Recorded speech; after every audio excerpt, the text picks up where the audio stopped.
Well, hello there, everybody. Welcome to the second half of our UFC 258 post-fight coverage here on MMAfighting.com. We are not done just yet.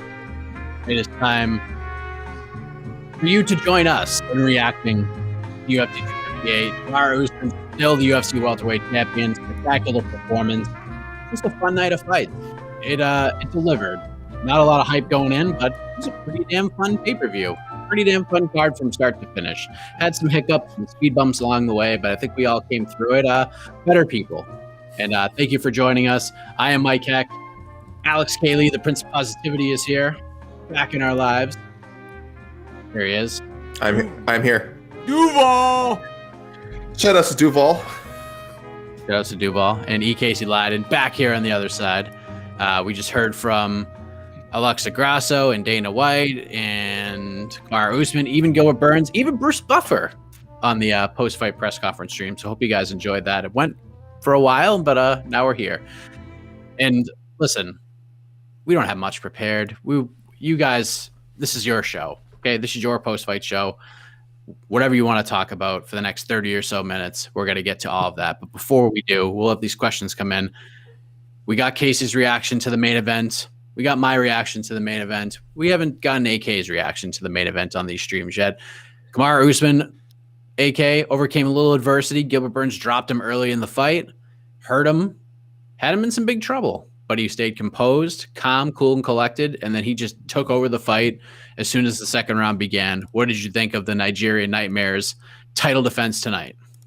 Look, we talked about what it would take for Usman to kind of get to that next level of popularity, and this fight, I mean, I'm sure he wished it was a little bit easier, but as far from a entertainment and narrative standpoint, it couldn't have played out any better. We got to see him face adversity. You know, that's something that made Georges St. Pierre's run so intriguing, was that there, even though he was so dominant in some of those fights, there was always that sense of vulnerability. You know, there was always like, Thiago Alves has got that Muay Thai explosive, knockout power, great jiu-jitsu. Maybe he can catch George. Jake Shields is a great grappler. Maybe he's the grappler that can out-grapple, GSP. So Usman was missing that a little bit. That dominance can almost detract from. So if you're not finishing, if you're dominating but not finishing, then the doms can almost detract from the interest in your fights. So the Colby Covington fight, that was obviously a great one. That was huge. That was huge for his reputation. And then this fight, early struggles, comes back, shows his toughness, takes a lot of hard shots, and then gets a really exciting finish. And really no controversy. Just clearly outlasts and outclasses Gilbert Burns. So I think it was a great main event. A great showcase for Usman. So this was kind of a one-fight card on paper for a lot of people, but at least that one fight did what it was supposed to do and showcase not just Usman, but I think Burns also came out looking great as well. So it was a really, really, really nice welterweight championship fight. There's just like an emotional set of circumstances, like all around, Yes. like super intense at the beginning. Like they didn't even wait for like the referee instructions to get into each other's faces, and then like after every round, they were like in each other's faces, and then the fight was over, and it was just like heartbreak everywhere. It was just so raw. It was crazy. I just remembered Herb Dean when they faced off. He's like, "Excuse me, I gotta get in." It was wild. It was great. I was like, "Ooh, they're gonna fight." It was good. A little bit of everything. Yeah. So yeah. Leave your questions, your thoughts, your comments on the card, and we're going to start firing these things off and get right after it. Fix this side. Great card. So that's not a question, but I do want to address that. The whole time I was watching, I shouldn't care because, like I said, we do this professionally, so it's different for us than how fans do it. But the whole time I was wondering, I was thinking it was a good card. Is the card worth $70? But then I was comparing it to other solid fight night cards, and I'm like, I don't know. I don't know how people measure the value. Is it again in a quality main event, which they got, exciting finishes? They certainly got those today. There was some really good. There were actually a few good back and forth fights, including the main event and even fights that ended in the first round. There were some exciting ones, and a potential submission of the year. A potential submission of the year. Yeah, it's funny. I'm still for some reason I'm still hesitant to call it a great card. I don't know. I'm not sure what else I could have asked for, but 70. Yeah, I don't know. $70. Was it worth people's hard-earned shekels? Yeah, I mean, yeah, I think it delivered. I don't know if I would call it a great card, but yeah, I think it was worth your money. If you paid for this pay-per-view, I don't think you're disappointed. It's hard to say great card when you say $70 because one pay-per-view from now in a couple of weeks, that's also $70. Yes. And you look at that card and you look at this card, while I mean, just the name value and what the next pay-per-view, what it means for everything as far as so many divisions, and even the prelims or the fights matter as far as like top contenders. But if $70 ain't nothing to you, it is a great card. It was. Right, and that's kind of what I'm saying. It did feel. I saw a lot of kind of snarky comments, during that, like, "Oh, this is a really great fight night card," and like I kind of rolled my eyes, but I'm like, you know what? This is a lot of this stuff is stuff that we've seen on fight night cards, which is a good thing and a bad thing, by the way. That kind of speaks to the high quality that some of the fight cards that we get these days. There's some really, really good ones that used to be pay-per-views like 15 years ago, and it also speaks to, again, kind of how many cards there are and how indistinguishable they are from pay-per-view. So when a pay-per-view comes around, it does feel like a fight night. You almost can't tell the difference. So pros and cons. It's really a glass half full, glass half empty situation. It kind of, like you said, it depends on how you felt about spending $70 and doing it again in a few weeks for a card that's more stacked. Yeah, it's going to be it's 3 weeks between 257 and 258. 3 weeks or 2 weeks or 21 days from right now, we'll have 259. And then 3 weeks after that, we'll have 260 with the heavyweight title on the line. So, yeah, it's going to be pretty wild. Yeah. Let's see. Joseph Bosa didn't like some of Kamaru's scrum. I hate the call out of Jorge. Jorge had to kill himself to make 170, lost 20 pounds in 4 days. I think Wonder Boy should get the title shot. What are your thoughts on that, AK? Because Casey and I were talking earlier. Kamaru Usman, obviously, big winner tonight. But second on the big winner list was Jorge Masvidal. To have your name called out on the broadcast after he won that fight, that was a gift from the heavens for him, was it not? Really, honestly, who wants to see this?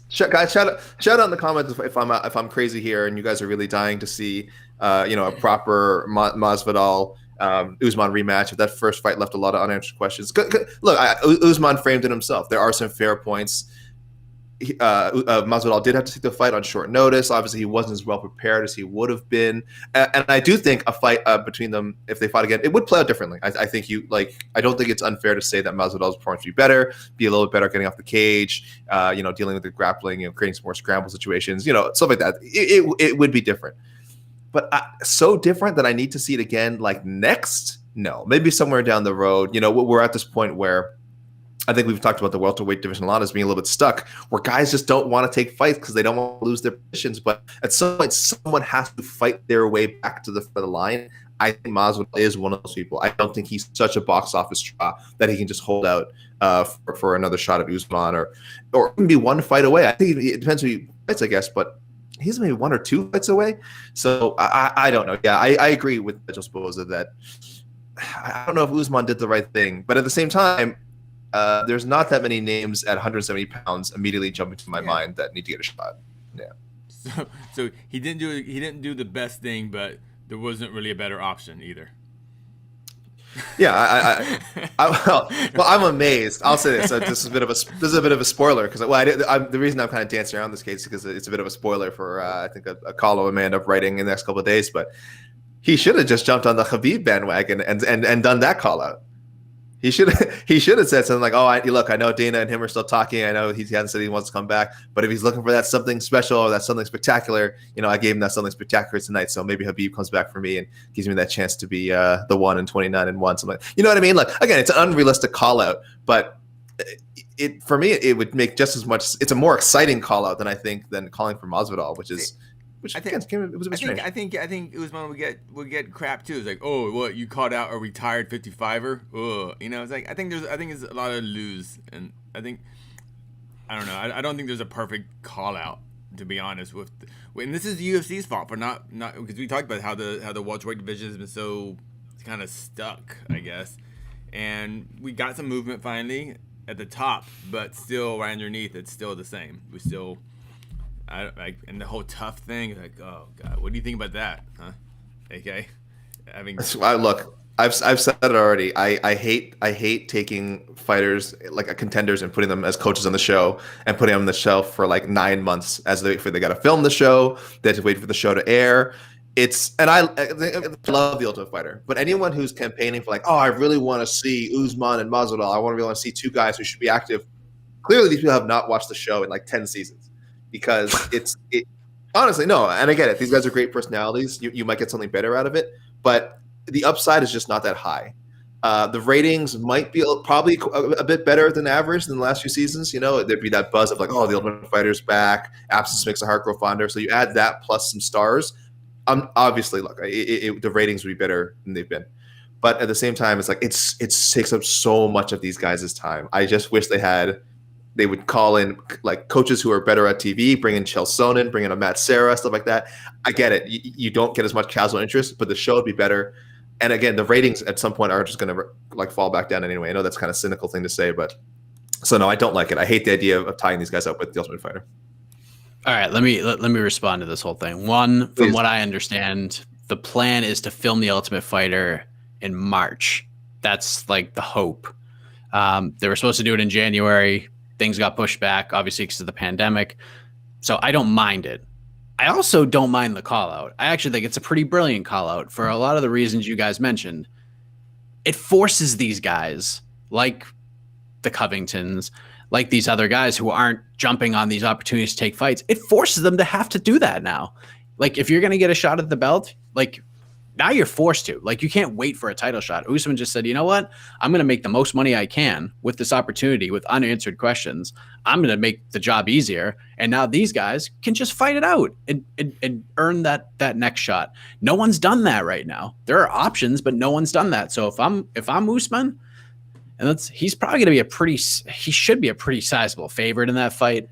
Like, let's be honest. It's a very winnable fight for him and probably makes him the most money possible.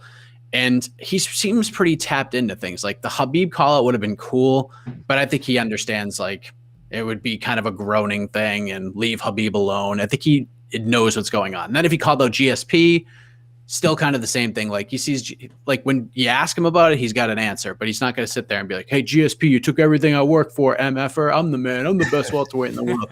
Like he saw what happened when Tyron Woodley tried to do that, and it didn't work. It actually like dropped his stock a little bit. It made people sort of turn against him.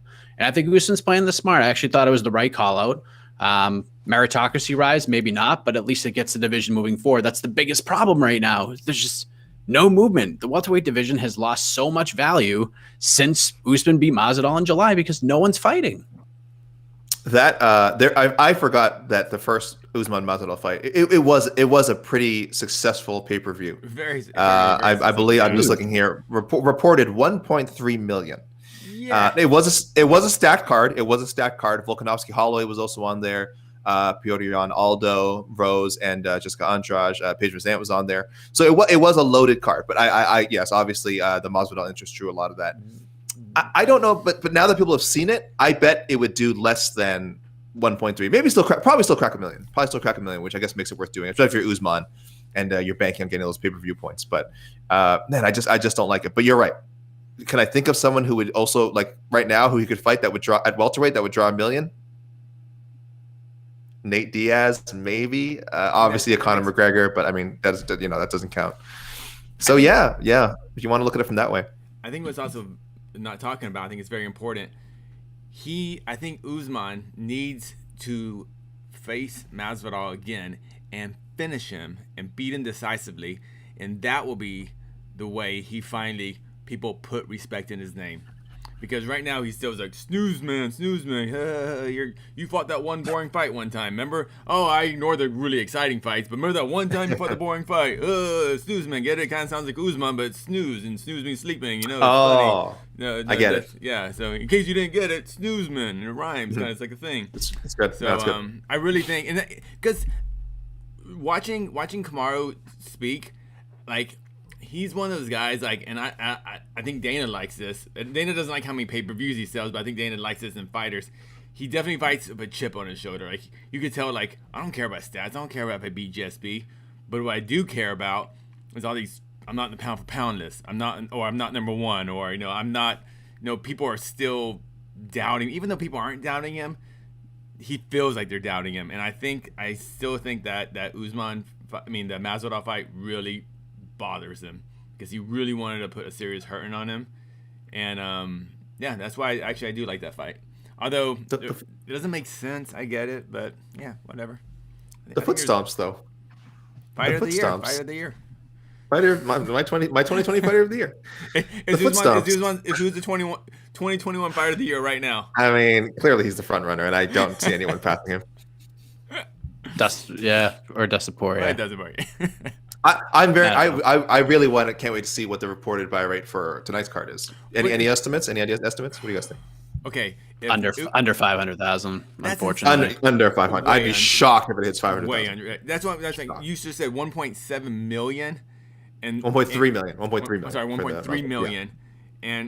And we're being very positive and saying 500,000. So yeah, that's a lot. Oh no, my updates came up. Box updates. It's gonna be tough. I mean, essentially, like you guys said, people are aware that there are bigger pay-per-views coming up. So you just logically would budget, and you might see this card and on paper say, well, this is the one.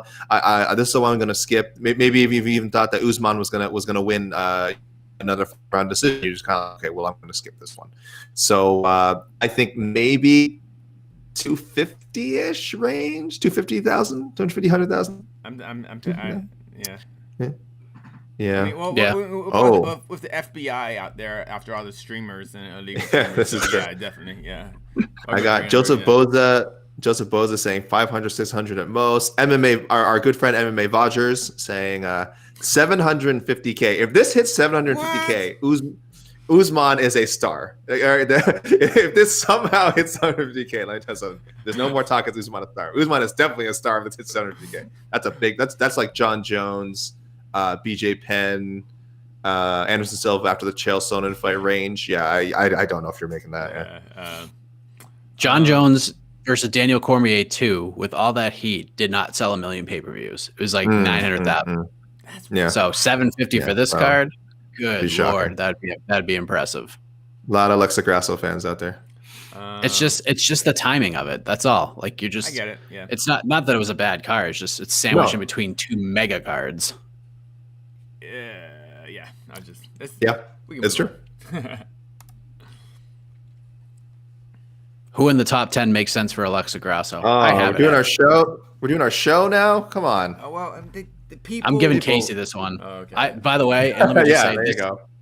This Casey will answer this question. I will just say that I will answer it. I already know who it is. This is too easy. This might be the easiest pick out of all of them. I got to do a quick look at the rankings real quick. Me too. I'm doing that right now. I actually had not. I got a lot of suggestions sent. Mike, we get a lot of suggestions that way, but yeah, go ahead. Well, she called her. It was a very polite call out. I saw it on the Twitters.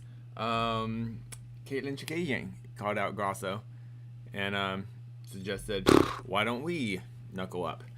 So that's an interesting fight. But if she wants to fight someone coming up, Caitlin's coming off a win. I don't know if the UFC. Well, UFC does weird matchmaking. I don't like that match because if Caitlin does beat Grasso, it just stalls the division because Chikagian is not getting a title shot. I think it has to be. Yeah. I think Grasso has to fight someone that could potentially still fight for a title. So maybe Cynthia Calvillo? Wrong answer. Geez. Oh, man. If they book it, I'm fine, but that's not the right answer. Go ahead. Vivian Wright. That's what I say. I saw Vivian Araujo's an option. How do you say her name? I gotta figure out her name. Araujo. Araujo. Yeah, Araujo, sure. Close enough. There's your answer. I'm pointing to it. Okay. Oh, you think so? I'm into that. That is the fight. Is that kind of who she is at this point? You have to beat her if you want to fight Shevchenko. And Jessica is a fine fighter. She is. she gets in there and fights. She is. But I will guarantee you, if this is the fight that it's made, the second this fight is booked and we confirm it and we put it on our website, everyone is going to immediately be an Alexa Grasso fan. Immediately. She will get buzz she will get buzz right off the bat for this fight. Yeah. And these are the kinds of matchups that she needs right now. Like, you don't want to rush her. You don't want to throw her up there. Like, I think I's like number 8 right now, something like that, 7 or 8. I think that's perfect. Perfect next step. I'm not sure with that. I don't go by the real rankings, but yeah. Yeah, she gets the rub from Jessica I. I mean, look at Joanne Calderwood. Like, Calderwood's a fun fighter. People like her, but she got a lot of fans punching Jessica in the face. I mean, it's just the way that it is. It's whether it's fair or not, that's just the way that it is. So I think that's like a good, sensible step for her. You fight Jessica I, it's instant gratification for the fans, and then it's onwards and upwards from there. Not saying she'll just go in there and win, but the risk and reward, I think, in potential star power or, whatever you can get from that, I think that's probably like the best step for her in order to get to where she wants to go. I like that without rushing her. Can we answer this? Who's next for Barber? Is that something you talk about on your podcast, or can we? It depends. We have a wild card option, but I don't know. I don't know if Barber. Maybe I would. Maybe I would. Just looking at the rankings here. Do we find out? Sorry. Go on. Montana De La Rosa. I think she's booked though. Maybe. Jian Kim. Molly McCann. I kind of like the Molly McCann idea. Sure, I could see that. Yeah, that would be fun. That'd just be a fun scrap. That'd make a lot of sense. Yeah, it'd be a fun scrap again. And these are all. This is all learning period for Maycee Barber. All right, they have to be very careful with how they develop her, because I do think they could have done a better job with Sage Northcutt. I think they could have done a better job with Paige Van Zandt. Chase Hooper, I think they could do a better job with. Though maybe maybe shouldn't even be in the UFC. Whoa. Sean O'Malley, I think they did right. I think they actually did a really good job, I will say, of the young prospects, booking them with the right opponents. I think Sean O'Malley did about as good a job as they could. But a lot of these young guys, the UFC is not a good place for young fighters to develop. It just isn't. It's just a proven fact. A lot of their sort of designated, blue chippers, they don't really know how to handle them, and they put them in bad situations that actually hurt their development instead of helping them. So, I would like to see her take a step back, and fight someone like a Molly McCann, who is a very tough, very good fighter, but rankings wise is, around I think where Maycee should be right now. I think that's the fight Molly would like too. Mm-hmm. I think her fighting style. I think that's a fun fight.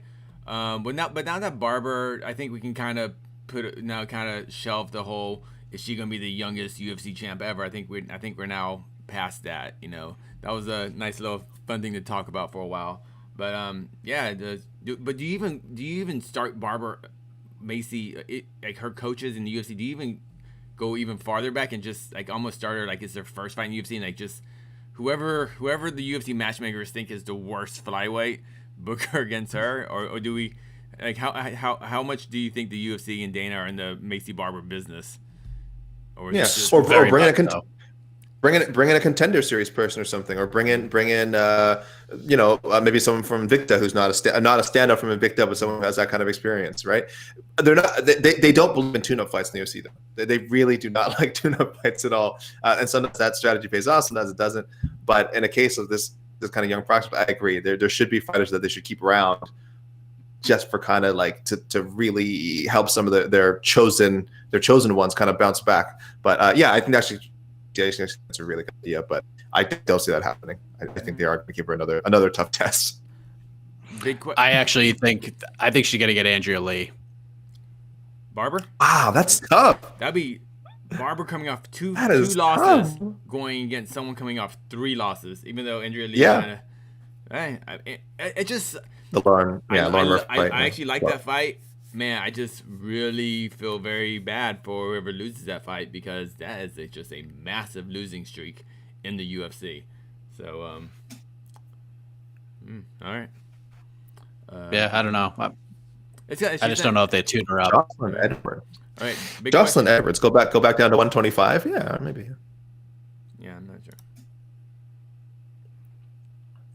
What'd you think of the Miley Cyrus callout? Lovely. We talked about Tremendous. this on Slack a little bit. We did. Well, I'll say it's like I think it's a great song choice, but Julian Marquez has been all week. He's been super gassed up that he was going to come out to the Heart of Glass cover, the Blondie Classic by Miley Cyrus, which is fine. It's a solid cover, but I mean it's nothing compared. I disagree. I'm a You big don't even like Cyrus it? fan. I don't like that. Yeah. I don't like that cover because it sounded more like just a karaoke version of it. Right. It's not that different. It's not that different. Not that different than the original. A cover has to be. You have to reinvent the song. It's either a different genre, different mood. It literally sounded like the same exact song as if it was Blondie playing and she was doing guest vocals. So that's why I didn't like it too much. Yeah, I'm not okay. So I'm not crazy then. Everyone's telling me like, "Oh, this Heart of Glass cover is sick," and I'm like, "It's fine. It's good." But yeah, it's not. I would rather listen to the original. Debbie Harry is a friggin' classic, but the call out itself, the Julian Marquez, everything that Julian Marquez's post fight was hilarious. He was campaigning. He was doing some campaign to visit so your city can be the one that hosts some event or something. That was great. And then he prefaced the Miley Cyrus comment with like, I've been waiting 30. He really had been waiting 31 months. He hadn't fought in 31 months, hadn't won in longer than that. And he's like, I've been waiting this long to do this call out, and here we go. Miley Cyrus, will you be my Valentine? I thought it was hilarious. Gosh, in a perfect world, he gets some sort of response from her. I'm not sure if she handles social media or someone else does, but please, someone acknowledge Julian Marquez because I thought it was great. And I was a little upset because I was like, why are you not walking out to Wrecking Ball? But then he informed us in his post-fight scrum, he actually already walked out to Wrecking Ball when he knocked out Phil Haas. So I was like, I didn't realize that. That changes everything. He did? They had walkout songs for Contender Series? Maybe for the Darren Stewart fight. Maybe his UFC debut. Okay, sorry. Okay. He said he's walked out to it before, so I just didn't realize it. I can believe that. I was like, all right. And he likes to change. He likes a different walkout song each time. So I was like, all right. He hasn't walked a party in the USA yet, has he? So he's waiting fight. He's waiting for a title fight. Yeah. Yeah. As soon as there's people back, you have to walk out to that in Strikeforce. Derek Brunson. That was his jam. Yeah. So. I don't care who you are. I don't care who you are. That song plays. If that song plays anywhere, you're dancing to it. You are. I don't care who you are. You can make fun of it right now, but if you go to a wedding and that song plays, you're getting up there and you're probably going to sing every word to it. Don't lie to yourself. What else we got? So don't hide, Miley. Don't hide from Marquez. All right, don't duck Marquez. A lot of matchup questions, guys. Why is it so easy to matchmake for everyone except Leon? He's not going to get the title shot, and frankly, I don't want him to wait for Wonder Boy. All right. So here's what I said on I don't know if you were watching the post-fight stream, AK, the press conference. If I am Leon Edwards, I'm literally spending every waking moment on social media calling out Nate Diaz and nobody else. That's the guy. If you want a guy, he says he wants to come back in March or April, wants to fight a guy on a long winning streak that's winning, wants to do it 170 pounds. If I am Leon Edwards, I am screaming from the rooftops. And then after I scream from that rooftop enough, I'm going to the next rooftop and I'm singing Nate Diaz's name again. That's what you got to do. You fight, you scramble for that fight. Because I don't think Colby Covington's going to take it. And Wonder Boy can't fight till May. And Leon wants to stay on the March 13th card. He hasn't fought in forever. You call for Nate. And you just keep calling for him over and over again. You poke at the bear, and hopefully he signs. What do you think? No, I agree with that. But I also agree with the question. Like, I just want to acknowledge the question. Why is it so easy to match for everyone except him? I mean, okay, well, look. So Mike is saying call for a Diaz fight because Diaz is almost sort of beyond the rankings at this point. He fights so sporadically. And I don't think Diaz cares whether he's fighting someone on a one fight losing streak, 6-fight win streak. Diaz doesn't care. He would just want a name or something that's intriguing. That's going to generate fan interest and put money in his pocket. And Mike, you're right. With the right effort, Edwards could be that opponent. He could be that opponent. I'm still furious with the UFC that they completely dropped the ball after the Masvidal scuffle. That is one of their biggest missed. We'll never know how they didn't put that fight together. Maybe it was out of the control. Maybe Masvidal didn't want it. Maybe Edwards didn't want it. I don't know why they wouldn't, but that was money right there. So a Diaz fight would have that kind of intrigue as well, I suppose. They had to build up a little bit of trash talk. But why it's so hard to book him? He's on an 8-fight win streak. Nobody wants to risk losing their spot to him. And also, he's the kind of guy, he makes people look bad. he makes his opponent look bad. He's not going to get into brawls. He doesn't get into fights where it's like it's like competitive fights. No, he's very technical, very enjoyable to watch from that sense. But from a casual standpoint, he's not bringing a lot of eyeballs to your fight, and he's probably just going to you're probably just catching an L. So, I mean, again, that's one reason. And it doesn't help. He himself has been a little bit picky with his opponents as well. So add all that together, and you have a guy who, again, hasn't fought in well over a year, despite being on an 8-fight win streak. The problem is there's just no movement at all. There's none. Mm-hmm. Covington Woodley, outside of Kamaru Usman versus Jorge Masvidal last year, that was the biggest fight at welterweight. And that was just kind of like that's a fight that didn't need to happen. It didn't need to happen. Like, it was just like one of those fights. It's kind of like the way I view the Dillashaw-Uriah Faber idea. Like, it doesn't need to happen. But if you're going to do it, like, you have to do it now or it doesn't make sense. And by the way, if you've been following social media and following ESPN shows, people in the know, the UFC is talking about TJ Dillashaw versus Uriah Faber. And if they book that, that is like the check the tapes championship of the world right there. You're going to be in all the countdown shows. It's going to be like this, like Mike Heck, but like a really weird filter on you, Yeah. You're familiar with this, AK? When they take your audio and just put a scary photo of you. We should replace we don't need a live feed of me. Like, I should make just a frozen image of the one they used in the Dana White video. I see one comment from the guy named Mocked who says, "LOL, people were commenting Duval on Luke Thomas's chat the other day. He was so confused." So, guys, I love Luke Thomas, but I love Luke Thomas. But if you do watch the streams, hit him up with some. Keep that Duval coming. Keep hitting it with those Duval. Luke Thomas. Every live chat with this Duval. is Luke Thomas. I know he doesn't want this out there, but dude, guy loves Nabiscuit. He talks about, I love death metal. I love Cannibal Corpse. Yeah, he just wants that. But he secretly, secretly. Ask him to show his back tattoo. Right at the very bottom of his back, it says it says Fred Durst for life. It's crazy. Wow, Casey, you can't tell people that. Oh, you guys work. You can't tell people that. It's late night. No one is. Oh my god. Yeah, who's watching? Who's watching? Oh man, unbelievable! Everyone's gonna start tagging him. He's never gonna come on between the links. Good God. By the way, Dana White kind of shouted out Duval tonight because he was saying I want, he was doing his thing where I only want to host live, sellout shows, and he's like, hopefully this year we can have sellout shows in either Las Vegas or Florida, and obviously by Florida he meant Jacksonville. Shout out to Duval. What else we got? We'll take a couple more. Yeah. He didn't quite say it, but obviously that was okay. implied. I lost the question. I saw someone asking while you're looking for this one. Was the stoppage early in the main event? No. It was either right on time, or if you want it, maybe even a little bit late, if you want to be honest. But I actually thought Herb Dean did a good job. By the way, I'm not going to. Yeah, it was a proper stoppage. It was he gave Burns the respect he deserved. If that's like an amateur fight or a prelim, it probably gets stopped a little earlier. But Herb Dean recognized the significance of the fight and recognized the years of fights and whatever for training and everything for Burns to get that situation, and he had earned that ass kicking. So no issues with it. I also see a comment about Rodolfo Vieira, and I just want to say quickly, guys, go back to our preview show. Sorry, let's go back to our preview show and watch that. We all said, man, but we think that Vieira could lose this fight if he's a really muscular, explosive guy, and we've seen grapples in the past who get tired and then get finished late or lose decisions. We all said it. We all said it. We all agreed, that could definitely happen. And then, guys, just our picks, we do picks internally. None of us picked Hernandez, even though we clearly outlined how we thought he could win. None of us had the guts to pick him. So very, very embarrassing on our part. But amazing performance by Hernandez. Sorry, what was that question, Casey? Yeah, it was a great performance. It was awesome. Gosh, that was so good. During that fight, so obviously when the tide was turning, and once Rogan calmed down,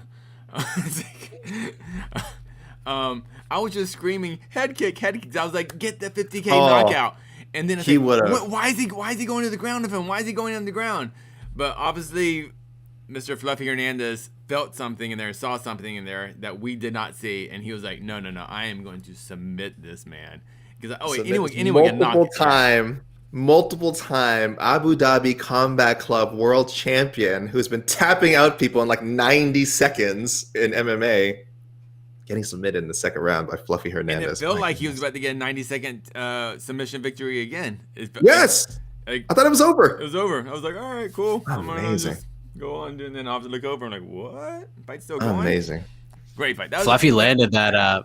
He landed that Holly Holm head kick too. As soon as she like got up, he had his hand, landed it, and he just ate it. That he, eating it. he pushed Vieira off to give him distance and threw that head kick, and it landed. Vieira. The contact. Yeah. Oh yeah. Oh, but no. But what do you think about Vieira? I think I don't think it's a big deal. I think it's a learning experience, and he's clearly a tough dude. But I don't know if he can stay at 85. Yeah. I mean, He might be the new Shoeface. He might be the new Shoeface. That's all I'm gonna say. It was just first L time for him. I mean, it just happens. It happens. He's gonna learn a ton that he's just not gonna be able to just submit everybody in 90 seconds. It's just not gonna work that way. Muhammad Lima fight. John and Joe said the fighters are not supposed to wear contacts. Is that true? I would say yes. I would say it's not true. Can you? You can wear contacts. No, it has to be. There's no way Yeah, because you absolutely can wear how can you take a punch when you're in contact? Do people do it all the time? Get People wear punched? them. Yeah. People wear them. Getting punched in a fight wearing contact? That doesn't seem smart. Yeah. But if your contact pops out during a fight, you can't like put a new one. You got to fight with whatever. What if your contact pops in to your eyeball when you get punched? No, fighters fight with contacts all the time. I don't think they're supposed to. No, it's The question is, are they supposed to? I don't think they're supposed to. I'll have to look this up, but I'll look it up right now. We have the power of the internet. Let's look this up. Yeah. Look this up.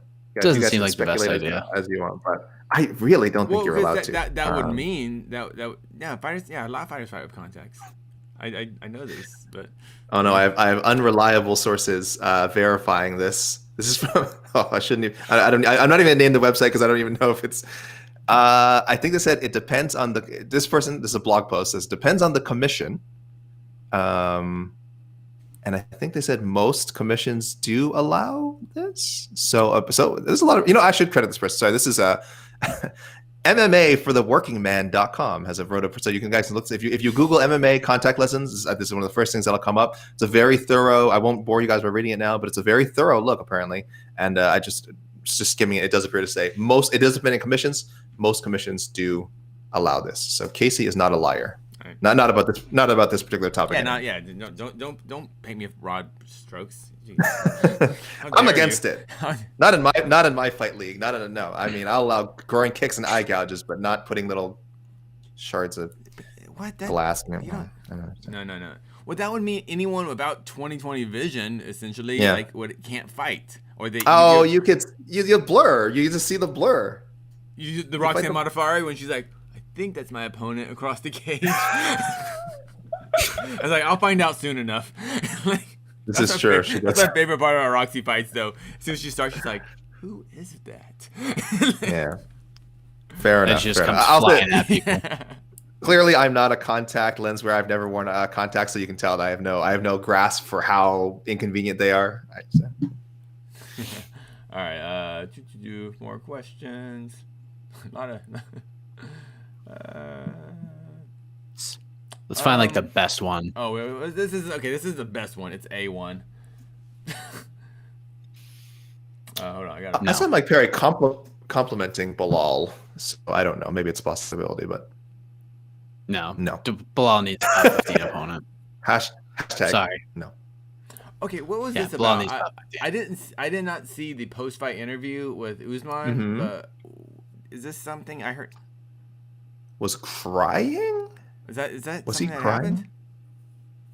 I didn't see it. I don't know. I don't. Yeah, I didn't see. I watched. I don't think he was crying. He might have been emotional, or he's just. I don't know. Maybe he was just exhausted. There were tears of fatigue. I don't know. Honestly, I didn't see. Did not notice the crying. Sorry. It's Corral. Yeah, we cannot comment on something we didn't see. I see someone mentioned Benson used to fight with a toothpick. Yeah, that wasn't good either. I don't know. No, okay. And that was definitely banned. Yeah, that was definitely banned. Yeah. Yeah. Yeah, that still might be the craziest thing I just ever. saw that. Yes, Do you guys? we do. Of course we do. Of course, yeah, because the rules. Go to MMAfighting.com and just put in our search bar BKFC. There's a lot of BKFC coverage. Dude, did you not see the interview with the biggest star of that card last weekend? Are you kidding me? We interviewed Britton Hart. I felt it. What was the headline? What was the headline of the last Britton Hart story, Mike? Oh God. I thought you was just about Jenny Savage. I thought it was some random ass prostitute. Oh yeah. I thought it was some random ass prostitute. BKFC. Oh, so good. I like it. That was a fun card. Okay. I'm sorry. I'm gonna concentrate on this card. Because now I want to talk about Sure. bare knuckle, but we just. I know, right? That's a whole other hour if we want to start talking about bare knuckle. All right, let's get one more. One more. Wait, Okay. One more after this. I mean, fine. Okay. Yeah, why didn't you understand this? Go ahead, Mike. Read this Sorry. out. I don't even Did I not read it right? Barber looked technically outclassed by Grasso. Can they make her fight Valentina so that us haters can see us destroyed properly? Okay, sorry. I shouldn't put that one out there. I don't know what that one means. I don't know if he's talking about Grasso or seems- Barber. That's what's confusing. But thank you for the question, Roy. Yeah, I think this is someone that wanted to see Barber like kind of sacrificed for his enjoyment. I could be wrong. Why? What a strange. Rude. Again, by the way, and I said this- Wait. Is this guy suggesting that Barber should fight for the title next? I don't know. It's confusing. But while you bring up the last question, I'll just say, guys, people don't give up on Barber yet. She's 22 years old. Like I said, if we give her the right opponent, and let's keep in mind, Grasso came in as like a 23, 24-year-old, and she also struggled early. Can you imagine if people had counted out Grasso after some of her early losses? Like, I don't understand how people so quickly are just she's done. That really bothered me. No. Yeah. Right. And now Grasso clearly is matured, is entering her athletic prime, has rounded out her game. Why can't Barber do the same thing? Why are people so quick to say now Barber can't? I get it. Barber created kind of these elevated expectations for herself, but put that aside, she's very much in the same place where Grasso was 5 years ago. So I don't know. I don't understand why people and are so negative Barber, about it. she won that third round. She did everything she was supposed to do. I mean, and she did everything she was supposed to do for a fighter when they know they're losing a fight. You go out and you're shelled. Kill or be killed. And she knew she was down 2 rounds, and she was just throwing bombs in that third round. And I was watching. I was like, dude, like Barber is going for it. Now I was also going, there's no way she can keep up that energy for 5 minutes, bro. And obviously, you kind of saw Barber's energy kind of go up and down in that third round, but she clearly won, she still won the round. And Grasso was still mature enough and kept her poised and was able to just be smart and not get clocked with any of those brawling looping hooks. But we had Barber's still awesome. Barber's still awesome. She's like, I don't get it. I don't like people are stupid. That's just I'm gonna say it. we had a lot of good third round kind of before. Julian Marquez, Krause telling him in not so kind words, get your ass in there and get that finish because you're gonna lose. And yeah, he just went for it. So we saw a lot of that today. A lot of good third round performances, and maybe like the best set of middleweight fights I've ever seen. I know that sounds strange, but people don't know. There's kind of a running joke in the MMA community that middleweight's tends to be a bit of a middling division. Doesn't always put on the best fights, but all 3 middleweight fights today, excellent, great time.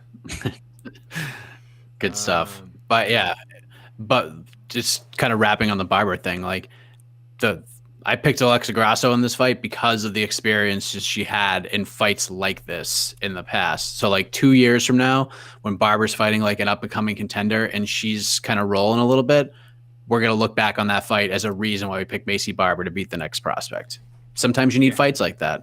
Yeah, we're looking at a few years now. We're looking at Barber's record, and we're gonna she's only lost to Roxanne Modafferi, who was an elite 25er at the time, and Alexa Grasso, who fought for the title. I don't know something, So yeah, it's ridiculous. For sure. People want What to. do we got, Casey? What do we got? What's the closer? What's the wrap up? What's the wrap up? Give me a good one, kids. All right, I don't want to talk about that. All right, here we go. Last one. I've seen this a couple of times. Anyone want to see Usman come up to challenge Izzy? I mean, yeah, sure. Do I think that's a realistic option and it's going to happen anytime in the next like year? Highly doubtful. Highly doubtful. Of course, obviously, Adesanya is going up to 205, so he's got his own business up there. He's probably going to try, should he beat Blachowicz, he'll try to angle that into a John Jones fight. Even when he comes back to 185, there's actually a lot of good 185ers by then that'll probably be in position for Teleshot.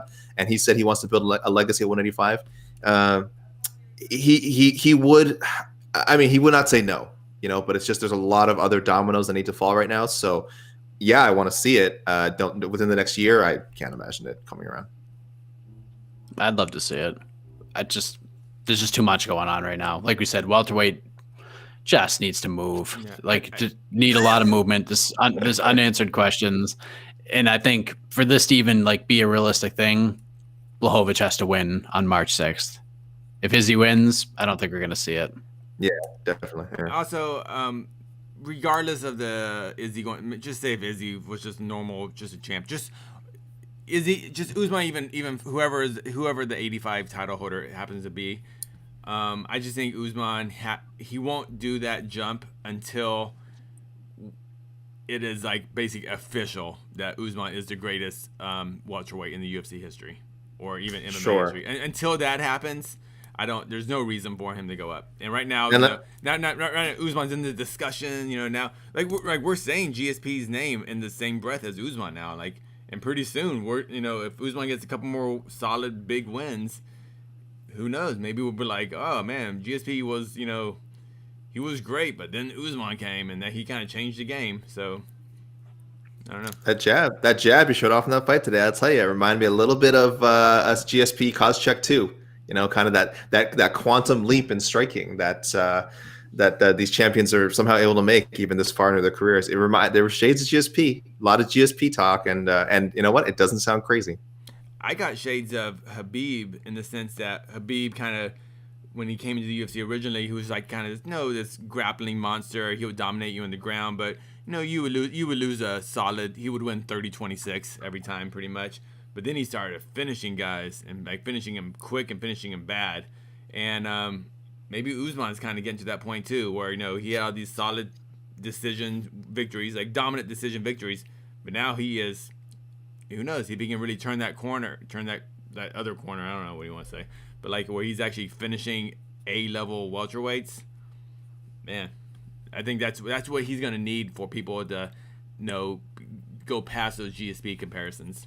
Because GSP, lots of solid wins, obviously, but if you actually go back and watch his fights, as far as pure excitement, take away all the drama, and his, I don't like your performance, all that stuff, GSP's fights were kind of, workmanlike, but let's see what Usman can do.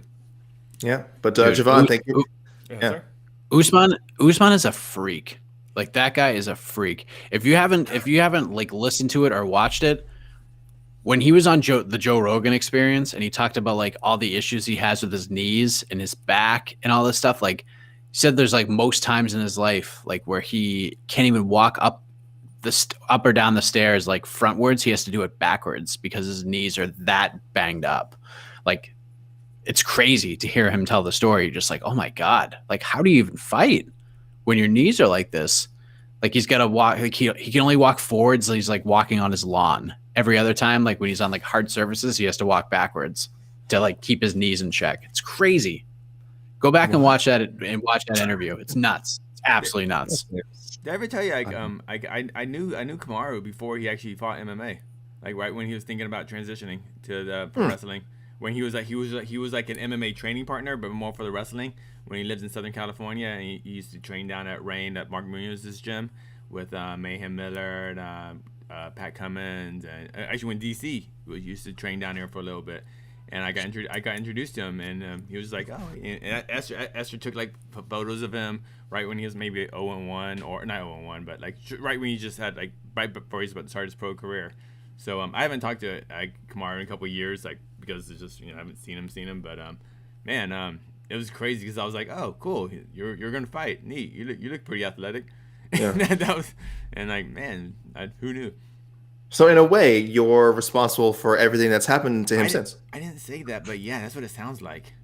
Yeah, I got you. I know you don't want to say it, Casey, but I'll Yeah. say it for you. Yeah. Just based on the context of your story, I'm like, sounds like a pretty life-changing experience for Kamaru. Yeah, Kamaru's like, that's my takeaway. I'm thinking about going to real estate, getting my real estate license. Some houses, you can flip them and everything. I'm like, I don't know, bro. You got to get double. You look pretty tough. You look pretty tough, man. I saw you doing some pull-ups in the back, man. You look strong. Wow, amazing origin story. I never knew. Never knew. Yeah, so it was like, but like much like when I met DC before he turned pro too. Oh wow. I was like, oh, you're just some chubby dude on a treadmill, and that's all I thought of him. And then everyone kept saying, oh, who's this Dan? They kept calling him Daniel the Olympian. I'm like, who's Daniel? Where's this Olympic wrestler? And he's like literally right in front of me. You asked him. Excuse me, sir. I'm looking for Daniel Cormier, the Olympic wrestler. Casey, the Forrest Gump of modern MMA. Yes. But yeah, listen, when you're doing what Usman's doing, you got options, and now we're starting to talk about these dual champ type situations. So that's a good thing. That's a good thing. We didn't get this after UFC 251, that's for damn sure, but we're getting it after this card. So good on him, and we will see what happens with him as we nod our way through the end of this post-fight show. UFC 258 is in the books. AK and I are back tomorrow. So look for that on the podcast network for On to the Next One. All the matchmaking stuff that you want to know about, we got you covered. And you can leave your suggestions as well on social media. AK is at Alexander K. Lee. I'm at MikeHeck_JR. Use the hashtag OTTNO, and we'll get your suggestions on the show. Casey, AK, I am Mike Heck. Thank you for watching. Good night, everybody.